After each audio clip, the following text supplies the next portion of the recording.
Bonjour et bienvenue dans cette nouvelle causerie du sport, son épisode 4 avec Éric Lacroix que nous sommes heureux de retrouver. Bonjour Christophe, moi aussi, je suis toujours très heureux de vous retrouver. Alors cette série passionnante et merci de nous avoir concocté une série on rentre en profondeur dans cette question de de l'activité physique, mais au travers finalement de la spécificité de ce que nous sommes en tant qu'être, en tant qu'organisme vivant. Nous avons vu que nous étions faits pour bouger déjà. Nous sommes nés pour bouger. Nous sommes conçus pour ça, pour survivre bien sûr.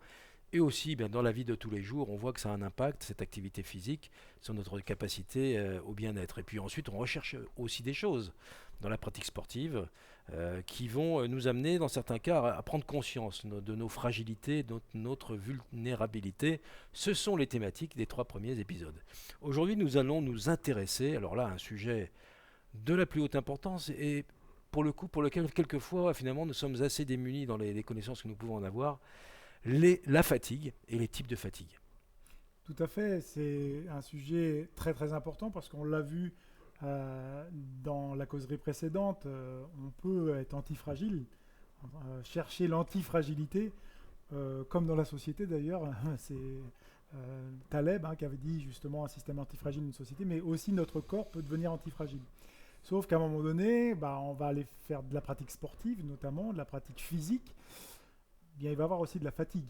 C'est ce qui va aussi donner les signaux justement pour aller sur cette hormèse, cette possibilité à un moment donné de donner du repos ou produire des efforts parce qu'on va être un petit peu plus en forme. Donc les types de fatigue qu'on va voir sont très très importantes. Et souvent on dit je suis fatigué, je ne sais pas pourquoi, et on n'arrive pas à la définir ou la ressentir. Donc on va essayer d'aller un tout petit peu plus loin. Alors, c'est vrai que fragiles et vulnérables dans l'épisode précédent, on peut peut-être faire un petit résumé justement de l'épisode précédent pour que les personnes qui nous prennent en route cette série, alors évidemment on les encourage et on vous encourage à aller regarder les 3 premiers épisodes, tous aussi passionnants les uns que les autres, mais du coup, voilà, donc fragilité, vulnérabilité, et puis forcément les conséquences, ça peut être aussi de la fatigue. Oui, il y a une multiplication dès notre naissance des cellules, et puis on a vu qu'il y avait aussi un vieillissement, puisqu'à un moment donné, il y a aussi une étape de fin de vie. Mais ce qu'on a parlé, c'est la capacité à mieux justement vivre et peut-être à réduire le temps du raccourcissement des télomères. On a parlé des télomères, notamment au niveau des chromosomes. Et d'essayer par la pratique sportive, à petite dose, pourquoi pas, justement, et une bonne alimentation aussi, un bon mode de vie avec moins de stress, permettent de mieux vieillir, on va dire, si on emploie le terme. Et la pratique physique en fait partie. Donc c'est pour ça aussi que dans cette causerie du sport, on parle de ces télomères, de ces raccourcissements. Et évidemment, là, on va aller sur les types de fatigue, parce que c'est fortement relié à cette idée finalement d'antifragilité, de vulnérabilité. Alors, rentrons donc dans le vif du sujet, donc les types de fatigue. Alors est-ce que vous pourriez donner une définition des types de fatigue? Alors, la fatigue, elle a été définie scientifiquement de différentes manières. Moi, j'ai essayé de synthétiser justement pour permettre une compréhension assez rapide et une entrée assez rapide, parce qu'on n'a pas non plus 3 heures pour en discuter. Donc moi, je vous ai proposé finalement voilà, de mettre 3 modèles de fatigue. La première, c'est la fatigue, on va dire, périphérique. C'est celle, vous avez mal, vous avez des crampes, vous dites, vous avez des courbatures, etc. C'est une altération au niveau musculaire et articulaire.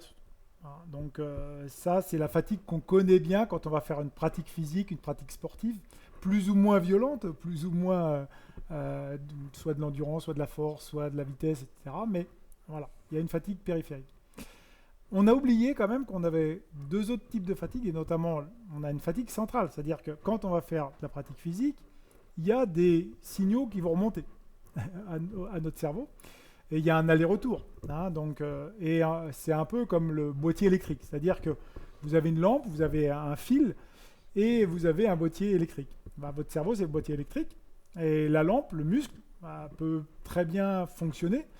Mais il y a un câblage entre les deux. C'est ce qui va amener finalement le côté neuromusculaire, l'information au niveau du cerveau.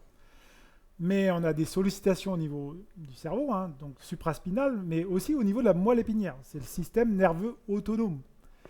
Si ce soir vous vous couchez, vous allez dormir, on reparlera du sommeil justement, vous voulez vous réveiller le lendemain.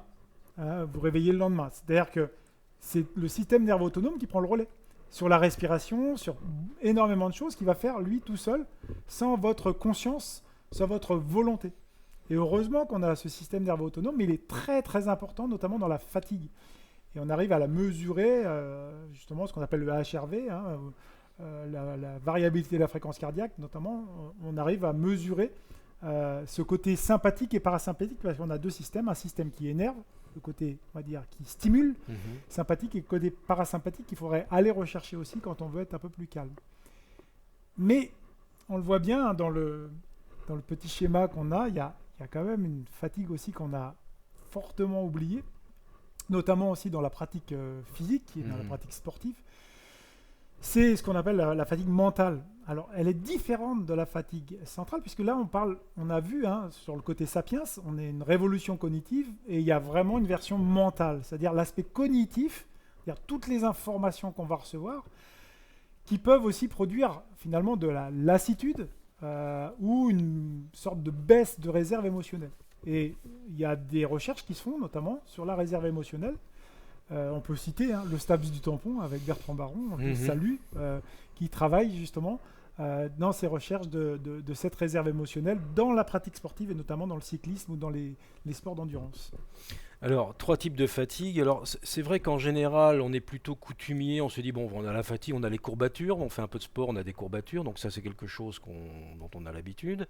La fatigue mentale aussi, la lassitude. Enfin, alors, pas consécutive au sport, mais en général, on sait qu'on est fatigué parce qu'on est un petit peu plus soumis à du stress, etc. Donc ça peut... Par contre, la fatigue centrale, ça, c'est quelque chose peut-être qui est un peu moins connu et pour le coup, qui est... Je ne vais pas dire tout aussi importantes, j'imagine qu'elles sont toutes les unes et les autres aussi importantes, mais finalement, on peut agir. Alors, comment est-ce qu'on agit ? Comment est-ce qu'on peut agir sur l'ensemble de ces facteurs ? En fait, on va voir d'abord un petit récapitulatif de la fatigue périphérique. Alors, on va aborder la fatigue périphérique. Oui, parce qu'en fait, c'est important pour justement aller sur le côté de la fatigue centrale. Parce que la fatigue périphérique, on voit bien les forces et les faiblesses de notre corps. Et on l'oublie, qu'on a un corps exceptionnel. Vous avez vu hein, le nombre de muscles et de tendons. C'est énorme, et on a quand même 90 muscles pour marcher, mais vous voyez bien que aussi les puissances qu'on peut développer, notamment 700 watts quand on court. 700 watts, c'est quand même pas mal. C'est beaucoup. Oui. Les scientifiques apprécieront. On a oublié aussi l'importance des pieds et des mains, qui sont finalement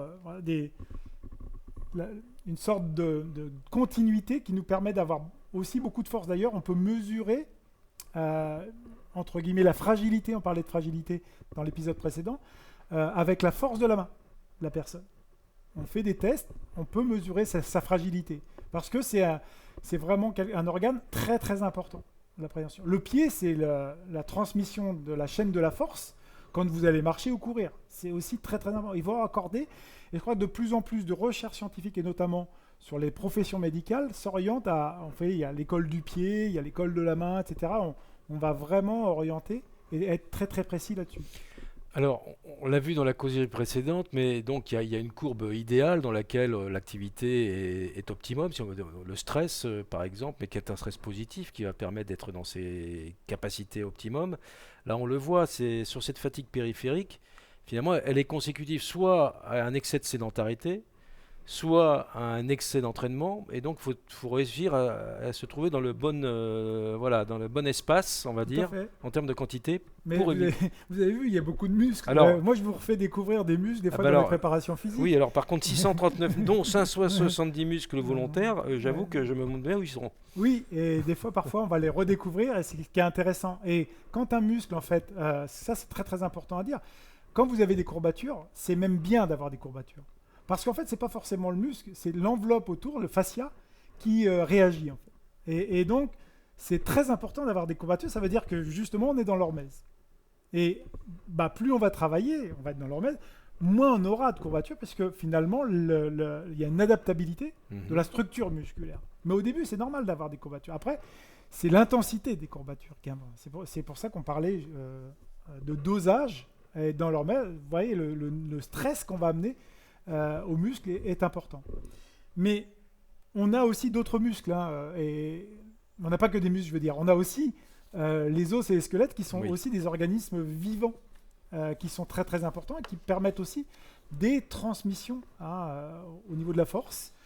On va passer rapidement, mais c'était juste pour faire un petit focus, pour montrer aussi qu'on a quand même aussi 206 os.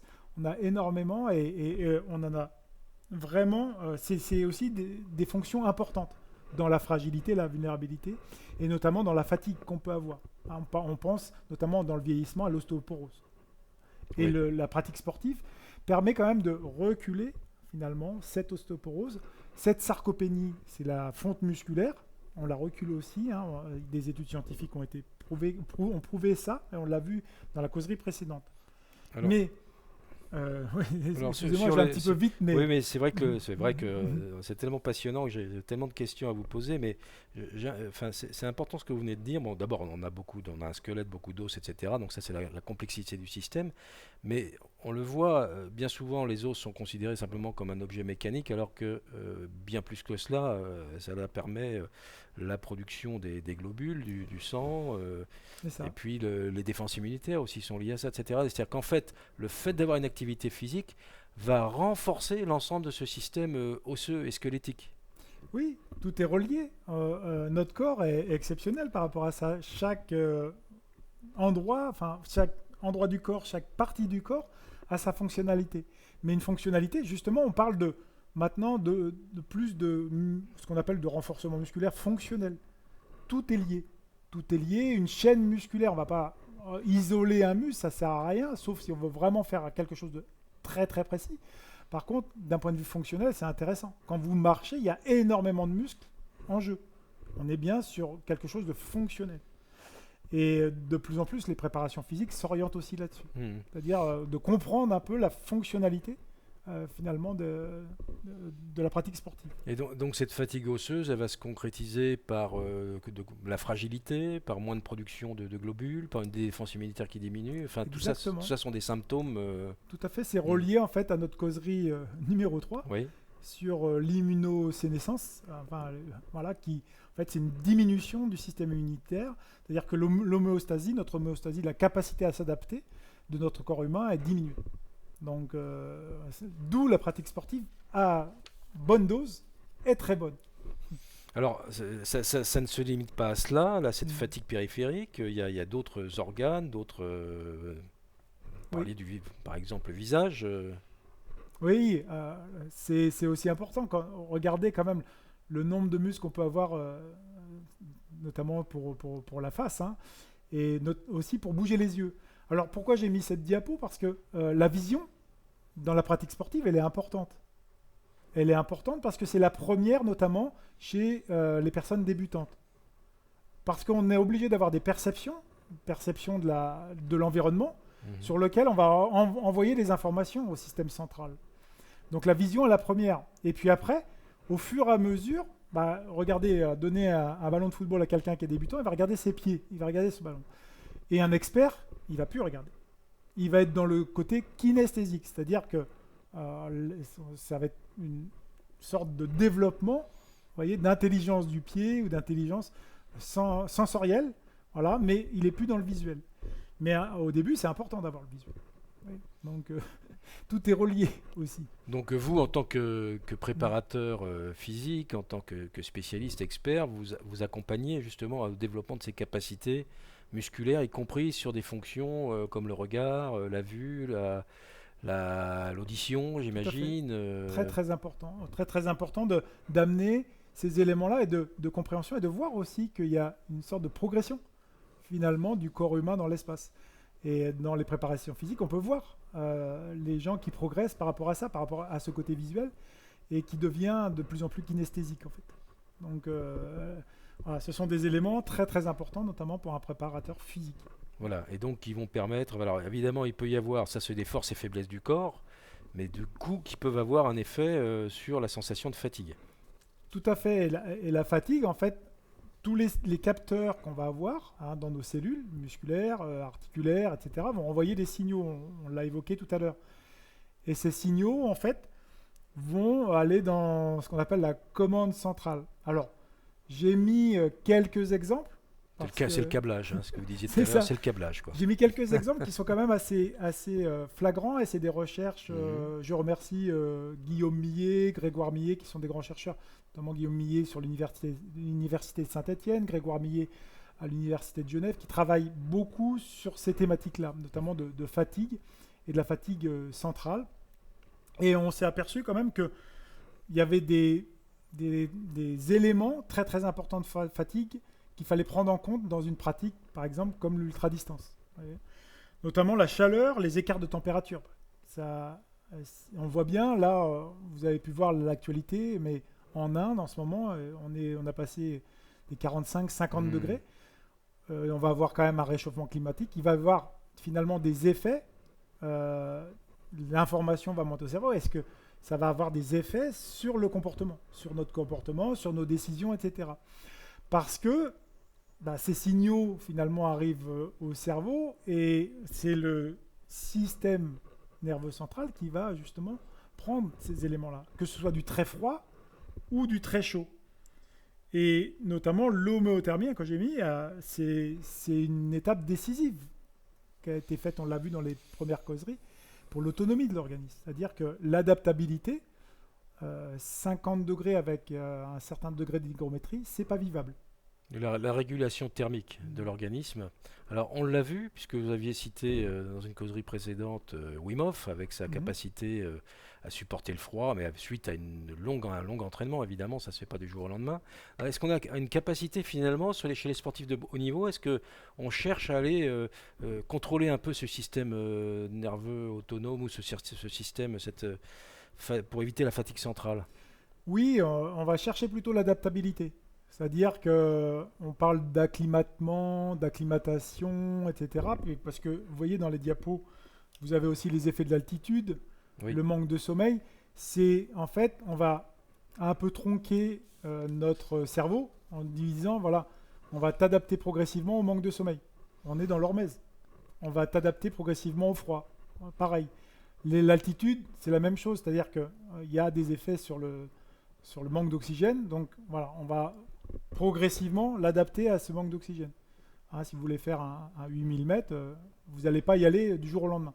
Il va falloir avoir cette hormèse, cette capacité d'adaptabilité pour monter au-dessus du 8000 mètres. Pour être dans un environnement où il y a moins d'oxygène. Exactement, mais la chaleur, c'est quelque chose de très très important, parce que notre corps, en fait, il est bien fait, mais d'un autre côté, il produit que 25% d'énergie pour 75% de chaleur. Donc il rejette quand même 75%. Il n'a pas un rendement extraordinaire, finalement. Exactement, le rendement n'est pas top. Donc il faut aussi comprendre ça pour s'adapter. C'est pour ça que je vous dis que faire de la pratique physique dans des environnements chauds, ça pose quand même question. Et notamment, on le voit dans la diapo suivante, c'est-à-dire que dès l'instant où on commence à avoir des signaux qui arrivent, là, on peut, notamment sur ce côté de la fatigue centrale, c'est le modèle de Guillaume Millet que je citais. Le cerveau, lui, il faut qu'il ait une réserve de sécurité, et soit il y a un manque de sommeil, soit il y a au niveau de la fatigue profonde qui s'installe. On a besoin, en fait c'est la théorie de la chasse d'eau, on a besoin de tirer la chasse. C'est-à-dire, par exemple, d'aller faire une sieste, de faire un reset sur quelque chose de complètement différent. C'est-à-dire, on va s'arrêter, on va manger, on va respirer, on va peut-être faire de la respiration, on va dormir un peu, on va faire une sieste de 15 minutes, par exemple. Voyez, donc, on en est là. C'est-à-dire que pour que le corps ne puisse pas aller dans cette fatigue centrale extrême, parce que lui, il veut survivre, eh bien, on est obligé d'avoir finalement des subterfuges. Alors, autant on peut le comprendre pour le sommeil, on peut faire une phase de repos, mais pour la chaleur, la chaleur, c'est plus difficile. C'est plus difficile. Pour la chaleur, c'est plus difficile. C'est des thématiques de recherche qu'on est en train de mener. On a créé une start-up qui s'appelle Éruption, avec Nicolas Bouscarène et Bruno Lemarchand, qui sont tous les deux médecins au CHU. On a travaillé tous les trois sur un projet notamment sur le Grand Raid qui a eu lieu l'année dernière. Les données sont en train de sortir. Et ce qui est intéressant, c'est justement de voir ces processus de thermorégulation qui se passent d'un organisme, justement, au cours d'un ultra-trail. Et là, on est en train de se rendre compte que finalement, l'organisme fait une cuisson à thermostat 8 ou thermostat 7. Une cuisson lente. C'est une cuisson lente, quoi. Une cuisson très lente, c'est-à-dire que pendant un tiers de la course, l'organisme, sa température est entre 38 et 39. Par contre, c'est assez contre-intuitif, mais on s'est aperçu qu'on ne montait pas au-dessus de 40. Pratiquement aucun coureur ne monte au-dessus de 40 degrés par rapport au marathon, par exemple, qui a eu lieu au championnat du monde à Doha. Et sur l'ultra-trail, on cuit à petit feu, mais assez haut, 38-39, mais en permanence. L'organisme ne monte pas. Alors, c'est certainement dû à la capacité de pouvoir boire, de pouvoir s'arrêter, etc. dans un ultra, mais c'est quand même assez révélateur et c'est très très intéressant. Et ce qui va être intéressant aussi, c'est de montrer les comportements qui vont être liés au mental derrière ça.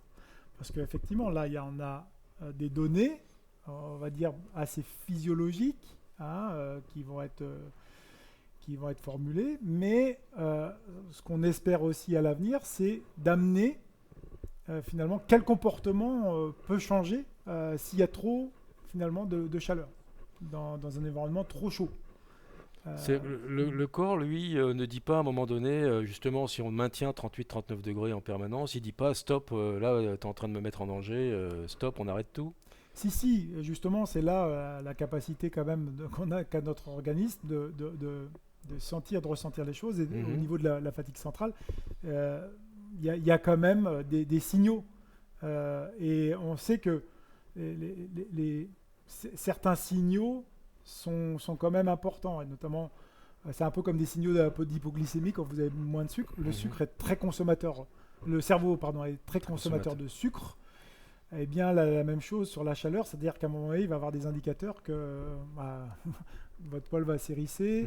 On sent que voilà, il y a des phénomènes anormaux et plus de transpiration, etc. Exactement. Et ça, les sportifs de haut niveau sont capables sont éduqués à ça, entre les guillemets, sensibilisés. Oui, il y a moi, j'étais par exemple à la Western State, qui est une course de 100 miles aux États-Unis, où il fait extrêmement chaud. Le thermomètre peut monter à 42 degrés.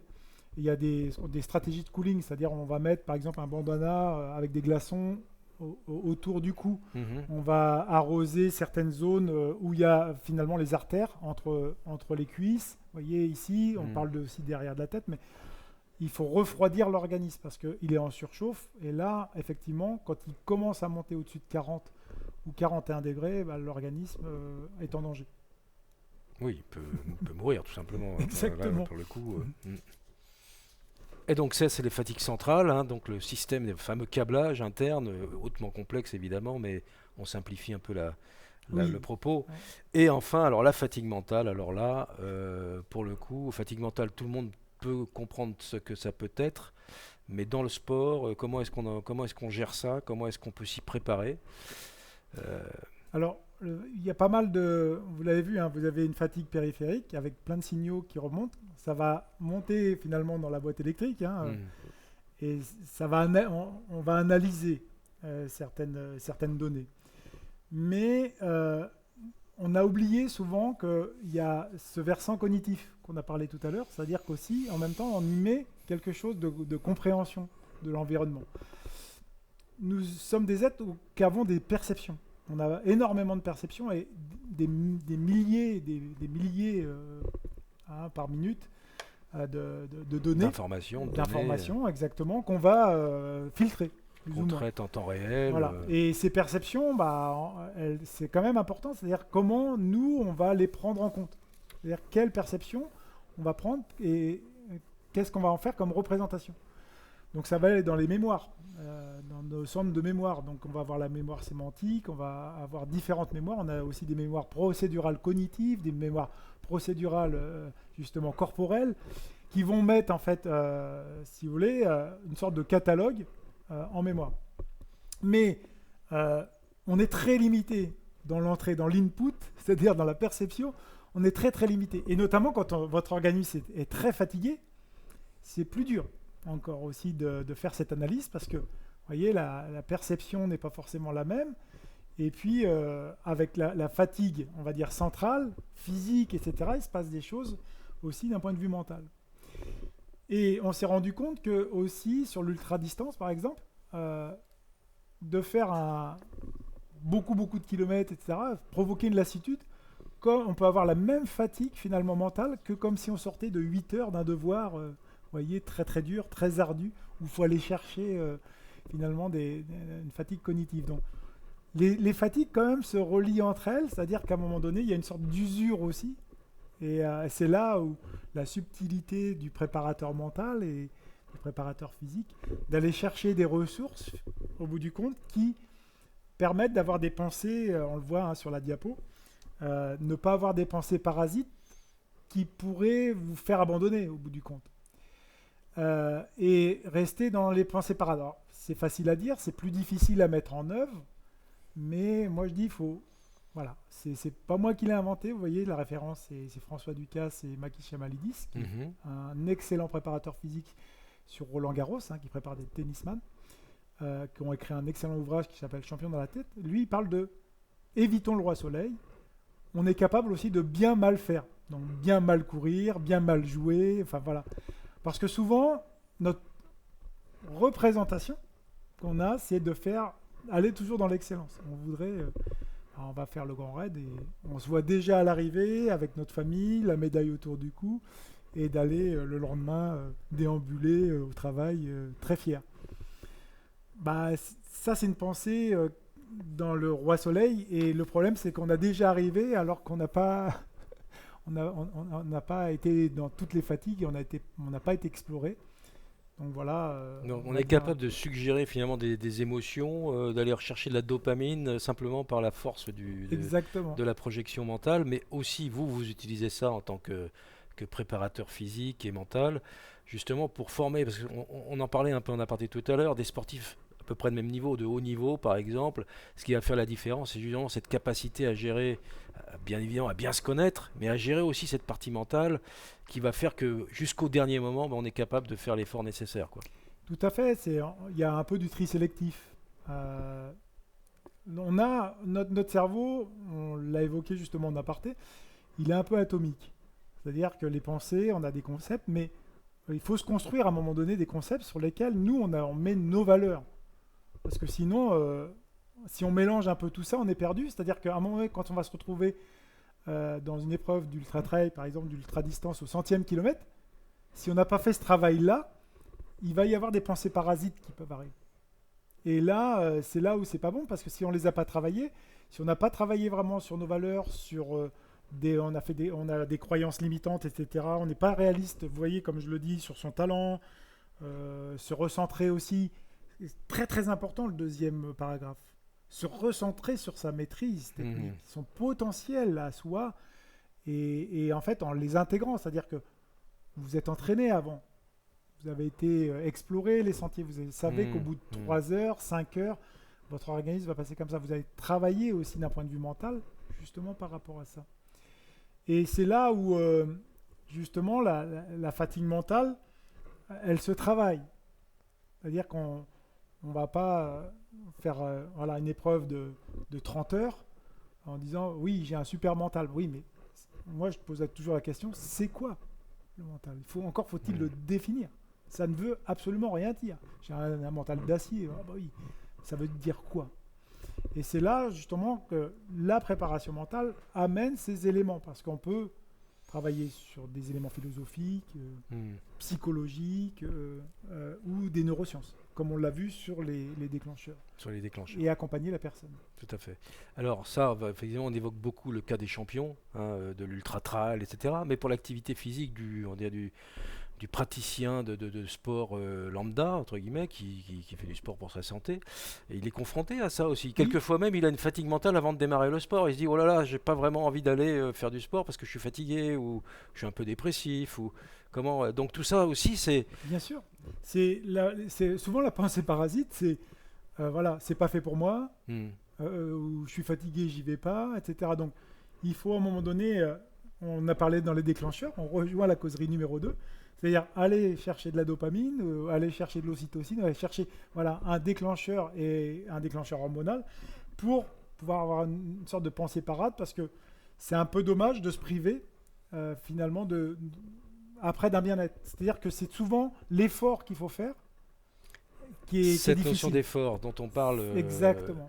finalement un peu moins de nos jours, mais qui est au cœur du système finalement. C'est primordial. Il y a toujours un effort à les faire, ne serait-ce que parce qu'à un moment donné, il faut bouger. Bouger, ça demande un effort, mais à un moment donné, cet effort, il amène du plaisir, il amène du bien-être, et puis il va faire que la santé s'améliore. Donc, quel que soit le niveau auquel on est, il faut être en mesure aussi de se dire, effectivement, être objectif peut-être par rapport à cette fatigue mentale, mais en même temps de dire, cette fatigue mentale, elle n'est pas irrévocable, et je peux l'améliorer par la pratique sportive. On ne se rend pas compte, on a d'énormes ressources en fait. Mais on ne fait pas souvent l'effort parce que cet effort voilà, peut provoquer une sorte de rejet de noradrénaline, etc. En disant bah non, c'est pas fait pour moi, etc. Mais ça, justement, il faut casser ces mythes-là, il faut faire un hackage de cerveau pour aller explorer, parce que c'est le but un petit peu de nos causeries. Bien, mais écoute, Éric Lacroix, je pense qu'on arrive au terme de l'émission. Donc, comme d'habitude, vous allez nous proposer quelques ouvrages qui permettent de méditer ou de mieux comprendre ces questions de la fatigue. Ouais, alors le premier, c'est Découvrir un sens à sa vie. C'est Viktor Frankl. C'est extraordinaire. Malgré la fatigue énorme dans les camps de concentration, il arrive à retrouver des ressources monstrueuse, et là vraiment ça met un coup, ça s'appelle la logothérapie, mais je vous conseille vivement ce petit ouvrage. Un sens à sa vie. Très exactement. Bien. Après on est plus dans le côté philosophique, bonjour l'angoisse, parce que l'angoisse c'est souvent l'anxiété, c'est la peur de quelque chose à venir, et l'angoisse c'est la peur du néant, et je vous conseille de ça parce que justement ça c'est la fatigue, on est vraiment dans le côté de la fatigue mentale aussi, mais d'un point de vue philosophique. Et puis enfin, si vous voulez comprendre un peu la fatigue, l'historique de la fatigue, vous avez Georges Vigarello, éminent historien, qui a juste écrit, lui, sur l'histoire de la fatigue. Et c'est un excellent histoire de la fatigue. Un excellent ouvrage pour comprendre justement l'avènement de ce concept jusqu'à nos jours. Bien, Éric Lacroix, merci beaucoup pour ces suggestions de lecture qui, je n'en doute pas, intéresseront beaucoup nos auditeurs. Donc merci. Je pense qu'en conclusion, qu'est-ce qu'on pourrait dire de cet épisode sur la fatigue ? Faites un effort. Vous allez être surpris des capacités que vous pouvez avoir. Merci Éric Lacroix, merci beaucoup pour cette causerie. Rendez-vous très prochainement. Merci à toutes et tous d'avoir suivi cette émission. Et puis pour une 5e causerie, puisque nous sommes engagés sur une longue série et accompagnés par Éric Lacroix qui nous propose une excellente émission et une excellente série. À très bientôt. Au revoir.